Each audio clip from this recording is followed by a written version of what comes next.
ജോണേട്ടാ, ഈ ഉപതെരഞ്ഞെടുപ്പ് പാലക്കാട് ഉപതെരഞ്ഞെടുപ്പ് കഴിഞ്ഞതിന് പിന്നാലെ ഏറ്റവും അധികം ആത്മവിശ്വാസം പ്രകടിപ്പിച്ച ക്യാമ്പ് ഏതെന്നറിയാമോ? അത് BJP ക്യാമ്പാണ്.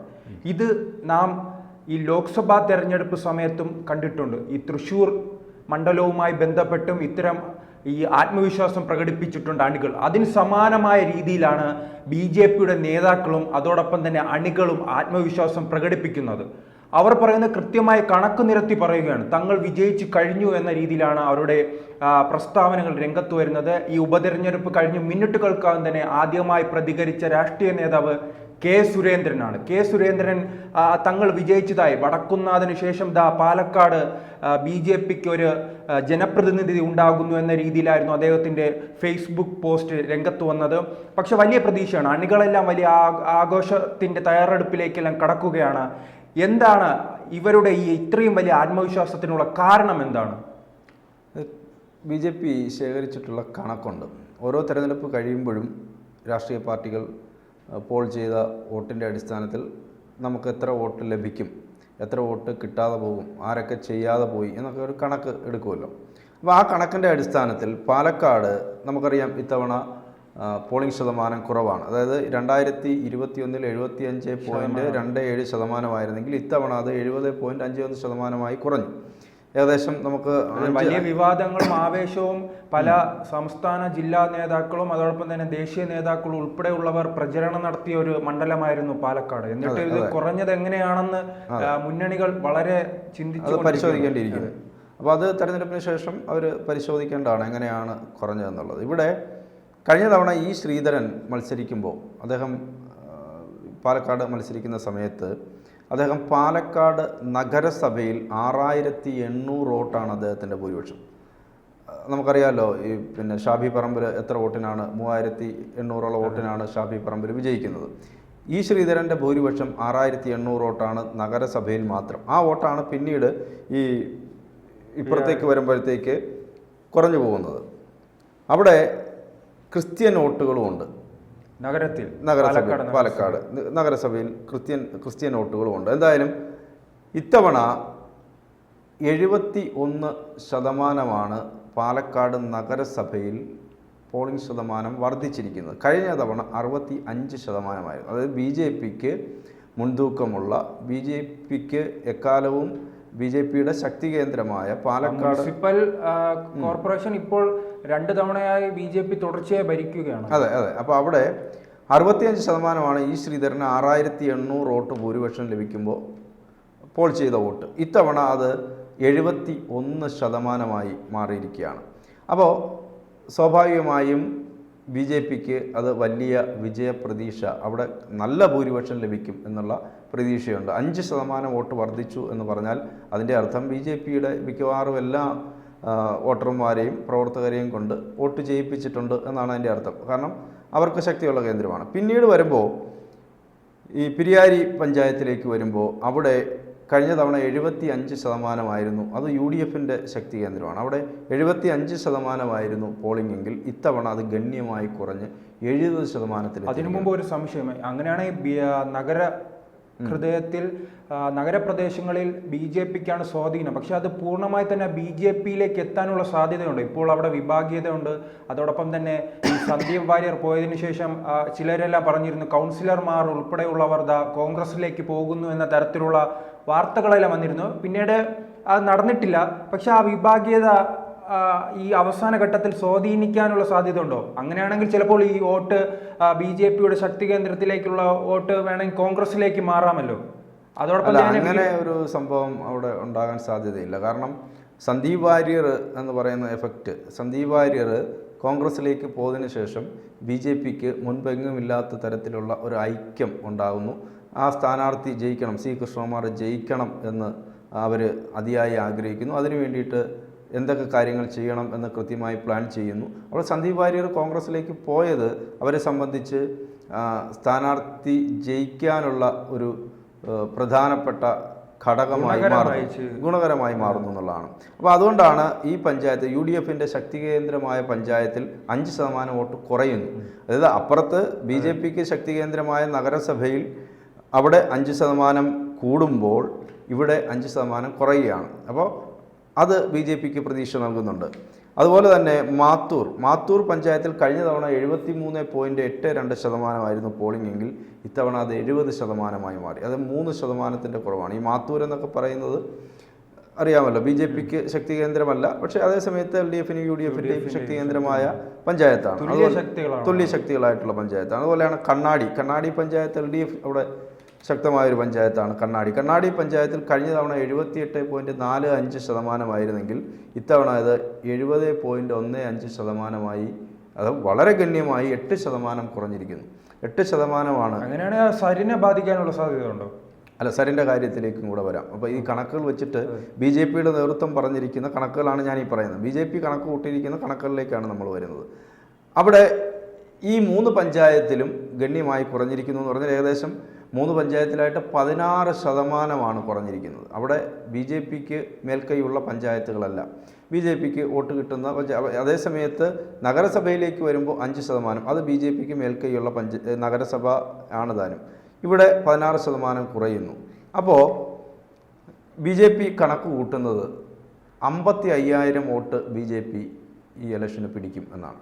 C. കൃഷ്ണകുമാർ 55,000 വോട്ട് നേടും.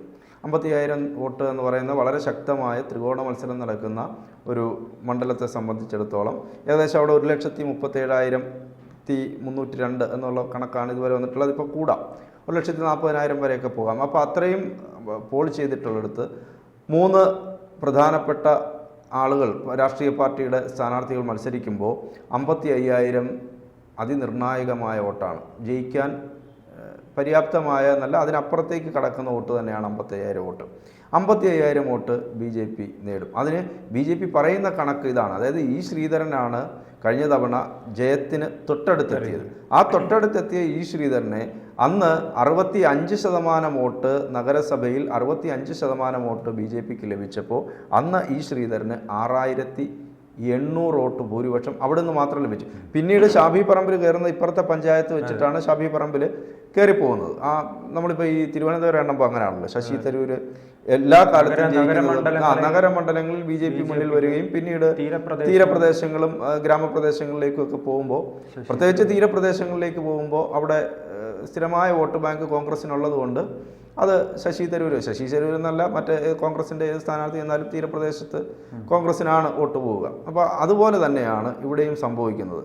പിന്നെ BJP വിലയിരുത്തുന്ന മറ്റൊരു പ്രധാനപ്പെട്ട കാര്യം, നമ്മളെല്ലാം പറഞ്ഞുകൊണ്ടിരിക്കുന്നത് BJPയും കോൺഗ്രസിൻ്റെ രാഹുൽ മാങ്കൂട്ടത്തിലും തമ്മിലാണ് പ്രധാന മത്സരം എന്നാണ് നമ്മൾ രാഷ്ട്രീയം നിരീക്ഷിക്കുന്ന ആളുകൾ ഉൾപ്പെടെ മാധ്യമങ്ങൾ ഉൾപ്പെടെ എല്ലാവരും പറഞ്ഞു. കാരണം ഇടതുപക്ഷം പല തെരഞ്ഞെടുപ്പുകളിൽ 3ാം സ്ഥാനത്തേക്ക് പിന്തള്ളപ്പെടുകയാണല്ലോ. അപ്പോൾ അത് വെച്ചുള്ള വിലയിരുത്തലാണ് രാഷ്ട്രീയ നിരീക്ഷണം കണക്കിന്റെ അടിസ്ഥാനത്തിലും കൂടെയാണ് പറയുന്നത്. പക്ഷേ ഇവിടെ BJPയുടെ വിലയിരുത്തൽ വന്നിരിക്കുന്നത് ഈ കോൺഗ്രസ് 43,000 വോട്ട് പിടിക്കും, 2ാം സ്ഥാനം LDFന് എന്നാണ് BJPയുടെ വിലയിരുത്തൽ. അതായത് കോൺഗ്രസ് 3ാം സ്ഥാനത്തേക്ക് പോകും, 2ാം സ്ഥാനത്തേക്ക് LDF വരും എന്നാണ് BJPയുടെ വിലയിരുത്തൽ. അവിടെ സരിനും കൃഷ്ണകുമാറും തമ്മിലാണ് പ്രധാന മത്സരം എന്ന തരത്തിലാണ്. അതായത് നേരത്തെ ശ്രീജിത്തും പറഞ്ഞിട്ടുള്ള ഒരു കാര്യമാണ്, കേഡർ പാർട്ടികളാണ് രണ്ടും, BJPയും CPM. അപ്പോൾ അവർ രണ്ടുപേരും കൃത്യമായി അവരുടെ വോട്ടുകൾ ചെയ്യിപ്പിച്ചിട്ടുണ്ട്. എല്ലാ വോട്ടർമാരെയും മാക്സിമം പരമാവധി, എപ്പോഴും അങ്ങനെയാണ് ഒരു ഇലക്ഷൻ നടക്കുന്ന സമയത്ത്. രാവിലെ സ്ഥാനാർത്ഥി സരിൻ തന്നെ തുറന്ന് പറഞ്ഞിട്ടുണ്ട്, കഴിഞ്ഞ തവണ ഷാഫി പറമ്പിൽ വിജയിച്ചത് CPMന്റെ വോട്ട് കൊണ്ടാണ്.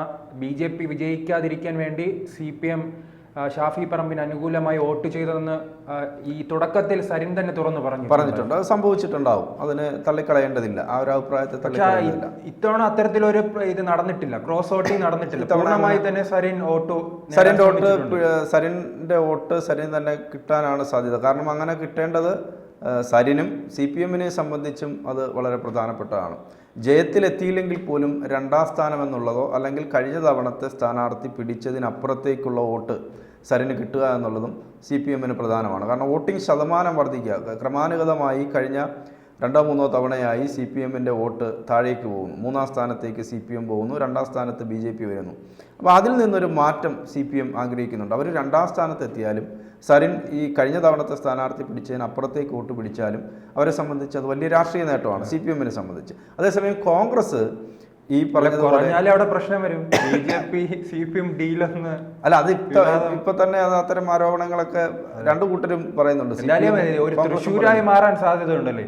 കാരണം തൃശ്ശൂരിലെ തെരഞ്ഞെടുപ്പ് കഴിഞ്ഞിട്ടും അതിനെ തുടർന്നുള്ള വിവാദങ്ങൾ അവസാനിക്കുന്നില്ല. അതുപോലെ തന്നെ പാലക്കാടും തെരഞ്ഞെടുപ്പ് കഴിഞ്ഞാലും വീണ്ടും അതുമായി ബന്ധപ്പെട്ട വിവാദങ്ങൾ അവസാനിക്കാൻ സാധ്യതയില്ല. അതായത് സന്ദീപ് വാര്യർ കോൺഗ്രസിലേക്ക് വന്നല്ലോ, അപ്പോൾ ആ വിവാദം അല്ലെങ്കിൽ അതിനെ ചുറ്റിപ്പറ്റിയുള്ള ചർച്ചകൾ തുടരും. ഈ തെരഞ്ഞെടുപ്പ് ഫലം എങ്ങനെ വരുന്നു എന്നതിനെ ആശ്രയിച്ച്. പിന്നീട് BJP ശക്തി കേന്ദ്രങ്ങളുണ്ടല്ലോ, ഇപ്പോൾ ഓരോ പാർട്ടിക്കും അവരുടെ ശക്തി കേന്ദ്രങ്ങൾ, അവിടെ എല്ലാം 80% വരെ പോളിംഗ് നടന്നിട്ടുണ്ട്. 80% എന്ന് പറഞ്ഞാൽ അത് വലിയ പോളിംഗ് ആണ്. അപ്പോൾ അത് BJP ശക്തി കേന്ദ്രങ്ങൾ 80% പോളിംഗ് നടന്നു എന്നുള്ളതും BJPക്ക് അനുകൂലമായൊരു ഘടകമായി BJP കണക്ക് കൂട്ടുന്നു. ജയിക്കാൻ അത് പര്യാപ്തമാണ്. കാരണം അത്രയും മുഴുവൻ വോട്ടുകളും ചെയ്യിപ്പിക്കാൻ അവർക്ക് സാധിച്ചു എന്നുള്ളതാണ്. BJPയുടെ വോട്ടുകൾ ബൂത്തിലെത്തിക്കാൻ സാധിച്ചു എന്നുള്ളത് അവർ കണക്ക് കൂട്ടുന്നുണ്ട്. അപ്പോൾ ഈ കണക്കുകൂട്ടലിൻ്റെ അടിസ്ഥാനത്തിലാണ് BJP പറയുന്നത് അവിടെ നേരത്തെ ആദ്യം തന്നെ ശ്രീത്ത് സൂചിപ്പിച്ചതുപോലെ സന്ദീപ് വാര്യർ കോൺഗ്രസ്സിലേക്ക് പോയിട്ടും അവിടെ ജയിക്കാൻ പറ്റും. തുടക്കത്തിൽ അങ്ങനെ ആയിരുന്നില്ല. തുടക്കത്തിലെ സാഹചര്യമല്ല അവസാന ഘട്ടത്തിലെത്തിയപ്പോൾ ജയിക്കാൻ പറ്റും എന്നുള്ളത്, അല്ലെങ്കിൽ ജയിക്കും എന്ന് BJP ഉറപ്പിച്ച് പറയുന്നത് ഈ കണക്കുകൂട്ടലിൻ്റെ അടിസ്ഥാനത്തിലാണ്. ഈ പോളിംഗ് ശതമാനം നമ്മൾ തന്നെ ശ്രദ്ധിച്ചാണ്. പോളിംഗ് ശതമാനം കുറയുന്നു. പോളിംഗ് ശതമാനം കുറഞ്ഞാൽ അത് ആർക്ക് ഗുണകരമാകും, അല്ലെങ്കിൽ ആരെ ബാധിക്കും? ഇവിടെ കൃത്യമായി പോളിംഗ് ശതമാനം കുറഞ്ഞത് BJPക്ക് അനുകൂല ഘടകമാണ് എന്ന് BJP വിലയിരുത്തുകയാണ്. 55,000 വോട്ട് കൃഷ്ണകുമാറിന് ലഭിക്കും. രണ്ടാം സ്ഥാനത്ത് സരിനെത്തും, CPM എത്തും. മൂന്നാം സ്ഥാനത്തേക്ക് രാഹുൽ മാങ്കൂട്ടത്തിൽ പോകും. മൂന്നാം സ്ഥാനത്തേക്ക് രാഹുൽ മാങ്കൂട്ടത്തിൽ പോകുമെങ്കിൽ, തിരഞ്ഞെടുപ്പ് ഫലം വരുമ്പോൾ അങ്ങനെ സംഭവിക്കുമെങ്കിൽ രാഹുൽ മാങ്കൂട്ടത്തിനും അത് ക്ഷീണമാണ്. കാരണം രാഹുൽ മാങ്കൂട്ടത്തിനെ പോലെ കോൺഗ്രസ്സിൽ ഇപ്പോൾ യൂത്തിൻ്റെ നിരയിൽ അത്രയും ഒരു എല്ലാവരെയും കോൺഗ്രസിന്റെ സംസ്ഥാന പ്രസിഡന്റാണ്. കേരളമെമ്പാടും പരിചിതമായ ഒരു മുഖം എന്നുള്ള തരത്തിലും മത്സരിക്കുന്ന ഒരാൾ. അങ്ങനെ രാഹുൽ മാങ്കൂട്ടത്തിൽ പോവുകയാണെങ്കിൽ രാഹുൽ മാങ്കൂട്ടത്തിന് മാത്രമല്ല, അത് ഷാബി പറമ്പലിന് ക്ഷീണമാകും, അത് VD സതീഷിന് ക്ഷീണമാകും. ജില്ലാ കമ്മിറ്റി മുരളീധരന്റെ പേര് നിർദ്ദേശിച്ചിട്ട് അതിനെ വെട്ടി മാറ്റിക്കൊണ്ടാണ് ഷാഫി പറമ്പിൽ തന്റെ സ്ഥാനാർത്ഥിയായി രാഹുൽ മാങ്കൂട്ടത്തെ അവിടെ പ്രതിഷ്ഠിച്ചത്. അപ്പോൾ ഒരു രാഹുൽ മാങ്കൂട്ടത്തിന് വിജയം നേടാൻ കഴിഞ്ഞില്ലെങ്കിൽ അത് അവിടുത്തെ ജില്ലാ കമ്മിറ്റിയുടെ വലിയ എതിർപ്പുണ്ടാകാൻ സാധ്യതയുണ്ടല്ലോ. ഉണ്ട്. അതോടൊപ്പമാണ് ഈ ക്രിസ്ത്യൻ വോട്ടുകൾ. അവിടെ 5500ഓളം വോട്ടുകൾ ക്രിസ്ത്യൻ വോട്ടുകൾ. ഈ ക്രിസ്ത്യൻ വോട്ടുകളിൽ ഭൂരിഭാഗം, നമ്മൾ ഇന്നലെ ഒരു വീഡിയോ കണ്ടാണ്, നമ്മൾ ഇന്നലെ അതിനെക്കുറിച്ച് സംസാരിക്കുകയും ചെയ്തതാണ്. വോട്ട് BJPക്ക് പോയിട്ടുണ്ട്. അതായത് BJPക്ക് വോട്ട് ചെയ്യുന്നതിന് നേരത്തെ ഉണ്ടായിരുന്ന കേരളത്തിൽ മുൻപൊന്നും കണ്ടിട്ടില്ലാത്ത രീതിയിൽ സമൂഹം അവർ വോട്ട് രേഖപ്പെടുത്തിയിട്ട് പുറത്ത് മാധ്യമങ്ങളോട് പ്രതികരിക്കുകയാണ്. വിഷയവുമായി ബന്ധപ്പെട്ട് BJPയെ നമുക്ക് സഹായിക്കാൻ എത്തിയിട്ടുള്ളൂ, അതിനാൽ തന്നെ ഞങ്ങൾ BJPക്ക് വോട്ട് കൊടുക്കുന്നു എന്ന് കേരളത്തിൽ പണ്ടെന്ന് വോട്ട് ചെയ്താൽ രഹസ്യമായി ചെയ്തിട്ട് അങ്ങ് പോകുക.